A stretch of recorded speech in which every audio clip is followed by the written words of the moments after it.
In case you missed it, there's an election coming up.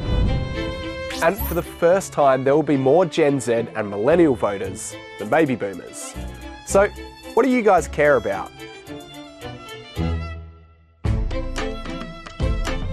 I think some of the biggest things that are currently focused on by young people are cost of living, the crisis in the Middle East with Israel and Gaza, probably issues that are stemming from America, such as abortion rights and trans and gender rights.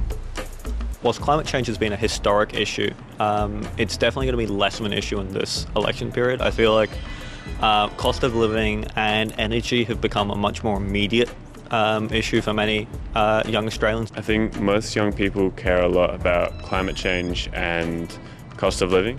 That's something that everyone has to deal with, especially getting to the age that we are. I immigrated to Australia 2 years ago, so immigration and how it's affecting the population in Australia, because Australia welcomes a huge number of people every year, but we do not have the infrastructure or resources to support these people. I personally care about uni fees because next year I'm going to be in uni, and as a year 12 student, it's really important because next year my parents may or may not be able to support me, so I'm the one who has to pay the fees. I would have to pay international fee, which is 3 or 4 times higher than the normal fee, which is really unreasonable because I did do high school here. I myself feel quite passionate about our foreign policy, particularly with the upcoming Trump administration in America and continuing our trade relations with China. Closing the gap is also something that has not really been affected in some instances within that.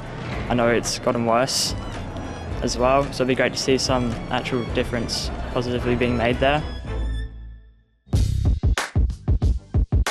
I think the vast majority of young Australians aren't currently interested in politics, but I feel that that number is going to increase as they get closer to the election. I think my generation is involved greatly with political views and stuff. We do protest and advocate for our rights and our voice.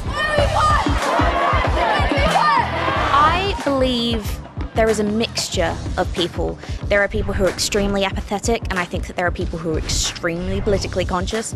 I don't find that there's often too many people who are midway between that. I usually find it's quite one or the other. It's this notion that politics has become more picking a side and fighting the other side. It's a good versus evil type scenario, whereas it should be more collaboration. I feel many young people have identified that fact and are working to try and change that. That actually depends on, I think, how engaged our families are, because politics and political news isn't really targeted towards young people. Politics is very out of touch with the younger generation. They have tried with social media, they have tried with different forms of campaigning, but it just does not reach the right audience. Yeah, I feel that if we had a lot more engagement in my generation, some proper change could be made. Hopefully more for the better than the worse. I think a majority of young Australians get their information from social media. Social media is definitely, I'd say, all over Australia, that would be number one. Of course, social media is the main key way. Social media is the biggest thing. Welcome to It's a Lot podcast, Prime Minister. Great to be here, Abby. People don't really gather political ideas from their peers anymore. It's more centralised to sources they feel that they can trust on a personal level. We know they're liars, but we keep listening to them. That's a major factor in deciding every Australian election. We've seen that result in large followings of people, not necessarily to a party or political leader, but to individuals who commentate on parties and political ideas. Yeah, thank you for coming on. Great to be with you, Sam. Thank you. I heard you flew in. Specifically, they listen to influencers who they believe are saying the right thing. If you're following influencers that support one party, they will be trying to highlight the advantages of voting for that party, but they wouldn't be highlighting what pros are in voting for the other party. So you would only know the negative sides of voting for the other party, whereas you know everything that's good about this party. Most people will get their information from YouTube. and or other social medias because it's easily accessible, easy to consume, and it's catered for them as an audience. There aren't many safeguards to what information is actually correct, what is skewed, what is biased opinion. Misinformation can only have power if people believe in it. And what I found is people not only have the will to believe in the misinformation because it furthers their own ideals and views them in a better light. I think misinformation and disinformation are really prevalent on social media, but also political parties themselves use a lot of scare tactics by talking about issues that aren't really necessary or important to the people and then blindsiding them to what their actual policies are. Gets to people's emotions rather than the critical thinking side that you need to filter out disinformation.